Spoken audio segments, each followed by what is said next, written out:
Hi, ഇന്നേക്ക് ഞായറാഴ്ച കാലത്തുണ്ടല്ലോ കുറേ സാധനങ്ങൾ വാങ്ങിച്ചിട്ട് വീട്ടിൻ്റെ അവിടുത്തെ കടയ്ക്ക് വന്നിട്ടുണ്ട് കേട്ടോ. അവിടെയും കുറച്ച് നിറയെ സാധനങ്ങളൊക്കെ വാങ്ങിച്ചിട്ട് വീട്ടിൽ വന്നിട്ടുണ്ട് കേട്ടോ. വീട്ടിൽ വന്നപ്പോൾ വൈഫുണ്ടല്ലോ സൂപ്പറായ ചായയല്ല കോഫി വെച്ച് തന്നിട്ട് അതൊക്കെ കുടിച്ചിട്ട് ഞാനും ഉറങ്ങിയിട്ടാ. 8 വരെ ഉറങ്ങിയിട്ടുണ്ട്. അപ്പോൾ ഇത് ഞാനും ഒരുമിച്ച് എണിച്ചിട്ടുണ്ട് കേട്ടോ. അത് കണ്ട എണിച്ച് കഴിഞ്ഞാൽ എന്താണ് പരിപാടി അറിയുക, ചോറിനാൻ പോകാം കേട്ടോ. സാമ്പാറാണ് സ്പെഷ്യൽ. ഉരുളക്കിഴങ്ങ്, വഴുതിരിങ്ങ, ബീൻസ്, മാങ്ങയൊക്കെ ഇട്ട സൂപ്പർ സാമ്പാറാണ് കേട്ടോ കഴിക്കുന്നത്. മാങ്ങ നല്ല ചൂടുണ്ട്, ചോറ് ഊതി കഴിക്കാൻ കേട്ടാ. ചോറ് കഴിച്ചിട്ട് അവിടെ പോയി പറഞ്ഞാൽ കറക്റ്റായി ചെത്താൻ പോയിട്ടുണ്ട്. അടിയായിട്ട് ചെത്തി കഴിഞ്ഞിട്ട് വന്നിട്ടിരിക്കുകയാണ്. നല്ല ചൂടുണ്ട് കേട്ടാ. വീട്ടിൽ വന്നപ്പോൾ വൈഫ് വേണ്ട ഉച്ചയ്ക്ക് ശേഷം അടിപൊളിയായിട്ട് മാവ് കുഴച്ചുകൊണ്ടിരിക്കുകയാണ് കേട്ടാ. മാവുണ്ട് സൂപ്പറായി കുഴച്ചുകൊണ്ടിരിക്കുകയാണ്. എന്തിനറിയുമ്പോൾ സൂപ്പറായിട്ട് നൂൽപുട്ടുണ്ടാക്കുകയാണ് കേട്ടാ. അപ്പൂന് നൂൽപുട്ട് ഉണ്ടാക്കിക്കൊണ്ടിരിക്കുകയാണ്.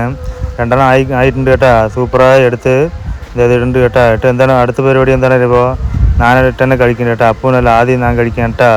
സൂപ്പറായിട്ട് ഇട്ടിട്ടുണ്ട്. ചാരെന്താണ് അറിയുമ്പോൾ സൺഡേ സ്പെഷ്യലായിട്ട് സൂപ്പറായി ചിക്കൻ വാങ്ങിച്ചിട്ടുണ്ട് കേട്ടാ. അടിപൊളി ചിക്കൻ ഉണ്ട്. ഇന്നേക്ക് ചാറ് വെച്ചില്ല, ഗ്രേവി വെച്ചാണ് സൂപ്പറായിട്ട്. സൂപ്പറായിട്ട് നൂൽപുട്ടും ഗ്രേവിയും അടിപൊളിയായിട്ട് ഇട്ടുണ്ട് കേട്ടാ. കുറച്ച് പിച്ചിട്ടുണ്ടല്ലോ, നൂൽപുട്ടിൻ്റെ കൂടെ പിച്ച് കഴിച്ചിട്ടുണ്ടല്ലോ സൂപ്പർ ടേസ്റ്റ് ആയിട്ട്. നൂൽപുട്ടിൻ്റെ കൂടെ കഴിച്ചിട്ട് പിന്നെ ഇറച്ചി ഉണ്ടല്ലോ, ഇറച്ചി പീസ് പിന്നെയും കുറച്ച് കഴിക്കണ്ടാ. നിങ്ങൾക്ക് നൂൽപുട്ടും ചിക്കനും സൂപ്പറായി ഇഷ്ടപ്പെടുക പറയണം. ഇന്നേക്ക് നിങ്ങളുടെ വീട്ടിൽ എന്താണ് സ്പെഷ്യൽ പറയുക?